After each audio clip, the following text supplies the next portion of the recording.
Hello, I'm Tsurugi. And I'm Kentaro. Welcome to Gaming Tidbits Review. It feels good to be back on a schedule, doesn't it? I don't really mind either way. Well, I do. I want to start this off with a game that I've been saving for a while. Today, we're going to review Oreshika Tainted Bloodlines for the PS Vita. Oreshika takes place during the Heian era of feudal Japan. A clan has been cursed and killed by the emperor, guided by a magician called Abe no Seimei.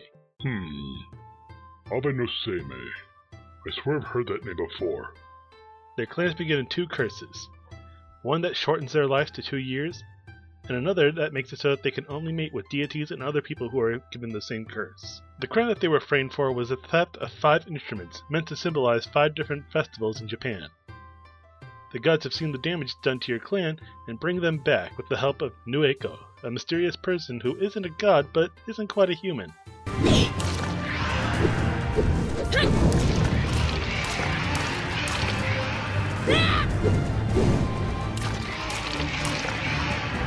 The second in command of Heaven's forces comes down and actually helps you out.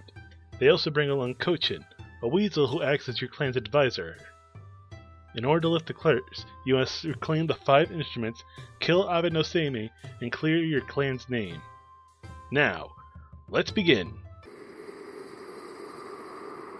Is it supposed to be this long? I don't know. Maybe it froze. Try pressing a button. Oh, it would have been nice to have a heads up for that. Gameplay is pretty simple. You go out and you kill demons, trying to gain experience, cash, the instruments, and you also need to get another thing called devotion. Devotion? Like you need to get people to support you? Sort of. You need to show it to the gods to show how devoted you are, and then, in return, you get to mate with them. Some gods will need more devotion than the others. The battles are intuitive. You first encounter a demon on the area of the map, and then you'll be taken to a state to fight the demon's team. You only have to defeat the demon team's leader in order to actually get any rewards. But if the demon leader actually decides to run away, you won't get any of them. The more demons you happen to defeat on the stage, the more experience and more money you'll actually end up making. If you also look down in the corner, you'll also see a clock. You'll see blue and red flames. These show you the time that you're at during the dungeon. If you enter a red flame, the things will start to get crazy, almost as if you're going into a party. The demons will start celebrating and they'll get eager to fight. And they'll even give you some rare gear if you happen to beat them. Oh! I remember! Abe no Seimei. He is, well, for lack of a better term, he's like the equivalent of Merlin but in Japan. Really? Yeah, he was given the job of being an Onmyoji, otherwise known as an Onmyo mystic. And unlike Merlin, he actually existed. He studied astronomy, geography, meteorology, and he even practiced exorcism and magic and other tricks. But it's weird. In the stories, he's a pretty decent guy, but in here, he's a crazy ventriloquist with magic. Well, I suggest we don't worry about that for now, okay? I mean, there have been drastic retellings of historical figures in video games before. Okay, but I'm still not okay with it. Your clan is your game's party, and it can only support so many people at a time. Only 4 members of that party can actually join in a journey at a time. If you happen to lose all of your clan members, then that's game over for you.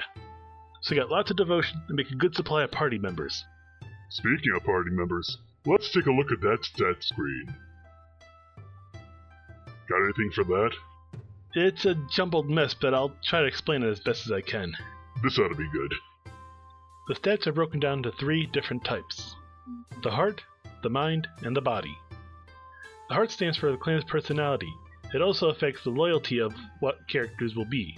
Fire and wind will be more likely to leave the clan, whereas earth and water are more likely to stay.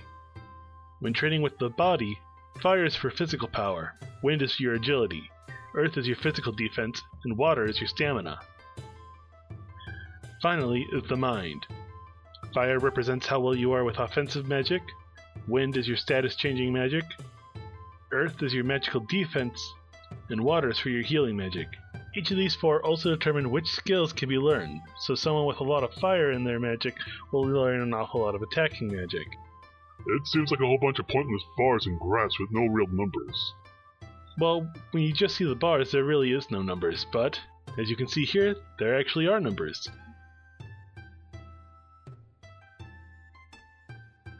Alright, with all that out of the way, let's get started on some tips and tricks for the fans. Alright, well, how will we start? Well, tip 1. If you have Noeko on your clan and you have someone who's about to be on the brink of death, Noeko just might use the rite of reanimation, breathing life back into the dying member at the cost of her own life. Tip 2. While a character can breed at 9 months, it's very recommended that you try and breed them maybe around 15 to 18 months old. Tip 3. Experiment how you meet with your gods. Also, don't forget to invest in a shrine. Wherever god you decide to pray to, they'll help you out in battle occasionally.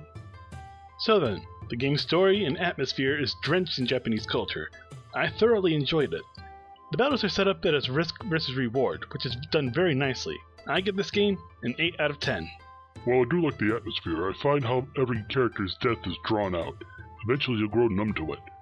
But I like coaching, and how she'll help you out if you don't know what to do. I give this game an 8 out of 10. Well, that does it for now. This is Gaming Tidbits Wait, Tsurugi, we've been doing nothing but RPGs and Tales from the Borderland for a while. I want to suggest a game for our next review. Okay, what is it?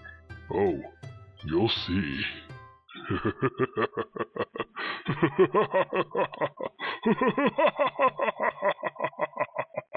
Well then, this is Gaming Tidbits Reviews signing out. Thank you so much for watching my episode. If you want to see more, click on my subscribe button and it'll let you know when I make more episodes. Or if you want to, you can click over here and you can take you to my next video.